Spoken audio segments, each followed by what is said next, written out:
আমাদের এই mangrove forest সুন্দরবনকে দস্যুমুক্ত রাখার জন্য বাংলাদেশ কোস্টগার্ড সর্বদা সক্রিয় এবং প্রতিশ্রুতিবদ্ধ।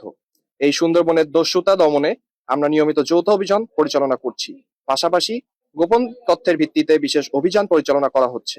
আপনাদের অবগতির জন্য জানাতে চাই, বিগত ১.৫ বছরে বাংলাদেশ কোস্টগার্ডের ধারাবাহিক অভিযানে সুন্দরবনের কুখ্যাত ডাকাত করিম শরীফ, নানা ভাই, ছোট সুমন, আলিফ ও আসাবুর বাহিনীর মোট ৬১ জন সদস্যকে আটক করা হয়েছে। এছাড়াও পরিচালিত অন্যান্য অভিযানগুলোতে ৮০টি বিভিন্ন ধরনের আগ্নেয়াস্ত্র, ৫৯৯ রাউন্ড তাজা গোলা, ৩০৮ রাউন্ড ফাঁকা গোলা, ১৯৫০ রাউন্ড এয়ার গানের গুলি জব্দ করা হয়েছে এবং দস্যুদের কবল থেকে ৭৮ জন জেলে ও ৩ জন পর্যটককে উদ্ধার করা সম্ভব হয়েছে।